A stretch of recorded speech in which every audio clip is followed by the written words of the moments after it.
It's Laura Eubanks of Design for Serenity with your succulent tip of the day. And I have been threatening to do something with this hot mess for months. There's a lot of areas in my garden that I've been threatening to modify for months, and life has happened, right? Isn't that what happens? So, I don't stress though, because we just have to chip away. You need to focus on one area and then let that open up momentum for another. So this euphorbia leucedendron was a great idea when I planted it a couple of years ago, but it's run amok. And I know you're thinking, well, can't you just trim it? Yeah, I could, but look at the big picture. I try to look objectively at all of my design spaces because I see this every day, so I get a little blinded. But the truth of the matter is, I can't see my driftwood. I can't really make out my elevations, my rocks. I got glass balls and beautiful pieces of pink quartz that are completely lost. All of my decorative rock work underneath it's gone.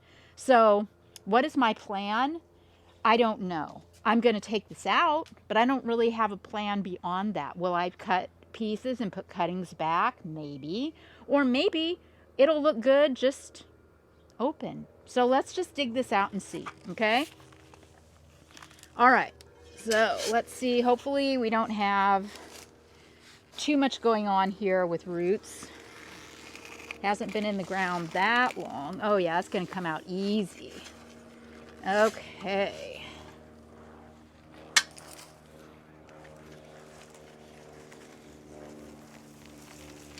Wow.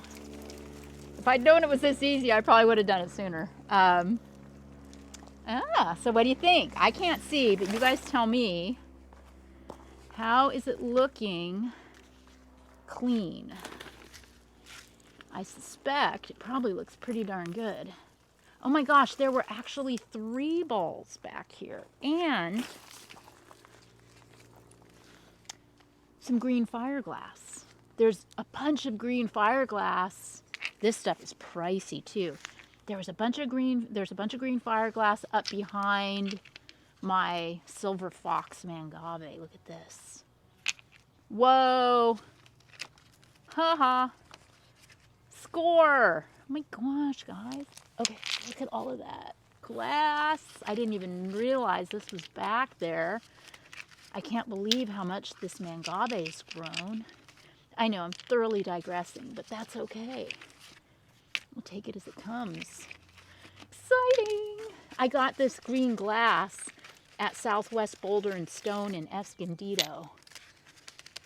It can be difficult to find the colored glass. Right now, Greg and I were at KRC yesterday, pulling rock for our project in Poway that we're starting on Wednesday of next week, and they've got a whole boulder basket full of chunky pink. Or no, it's not like this. It's clearer. It's glass. It's beautiful. So if you're looking for some really beautiful pink glass, you might want to get down there. Okay, all right. So I have got the euphorbia out. I am going to step back here with you guys and take a look. Okay, now the aloe topaz is bugging me. This is what happens. Now the aloe topaz is bugging me. I can see that the topaz is really, really blocking that silver fox mangave. So I'm going to go after that too. Let's get that out and see what happens. I don't want to... I may sneak around you, Greg, so that I can get at it from this angle. There we go. This aloe topaz, remember, was a gift from friend and follower Susan. It was a cutting from her garden, so I know that it is not rooted in there very significantly. It should be very easy to get it out. Yeah. Generally speaking, aloes have very aggressive root systems. But being as this was popped in as a cutting less than probably around a year ago, right? Yeah. Hasn't thrown off that many roots. So that was easy. Okay. Oh, let's look now. See what we got. Yeah, a year and a half. We've been here a year and a half. Okay. There's another aloe root. Let me grab that. I like to work clean. Okay, now let me stand back and take a look. Okay. All right, now I feel like I'm getting some of that design intention back again. I like that. I like it a lot. So, what am I going to do with that leucedendron and the aloe topaz? The leucedendron, I don't really care that much about that plant. Greg says, what about moving the aloe over where the leucedendron was? I don't know, because I really like how that silver fox mangave is stealing the show right now. And for me, it looks really balanced. I have this height here, right? And I've got this height here from the macrocarpa, and this density and this density. Then I have this little masterpiece, and then I've got the driftwood. So it feels pretty darn balanced, I think. Exactly. Greg's like, you really don't need anything, and that is true. Now, I love that aloe topaz. That's a special plant since it was a gift, and it's not the easiest thing to find at the nurseries. So I will be finding a home for the topaz. Like I said, the leucedendron, I don't really care so much about that. I'll probably throw that away or cut it up for parts and donate it to a project. But obviously, you know how I am. I don't like any dirt showing. So I had a lot of really pretty intricate rock work going on here. If you could come over here, Greg, and show them this space. See, I had white creva, and then I had little Mexican beech, and I got some of the green jade here. I've got a sprinkling of black 5/8, and I've got this wonderful glass. So what I'm going to do, I pulled what rock I had around the side. I don't have a lot of rock here, but this is black creva.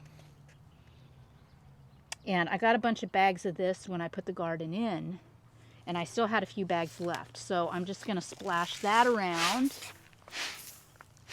like so. See, I'll preserve this part of the creva here, the white creva. Okay.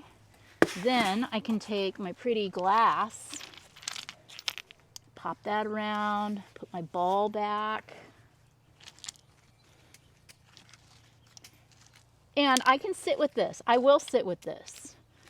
This is a really important perspective in my garden too, because from my spot in the family room every morning where I sit and drink my hot tea and kind of, you know, look over my calendar and get my bearings, I see this area. So that's what I recommend, you know, starting with is an area that you see every day and that matters. Okay, so from this angle, love. This looks great. Oh, look, I also have a couple of starfish too. So I can pop my starfish back in. Well, this is just getting better and better. Loving that. Okay, then I'll take the rest of this creva, this black creva, and I'll throw it in over here where I took out the topaz. Cover up that dirt.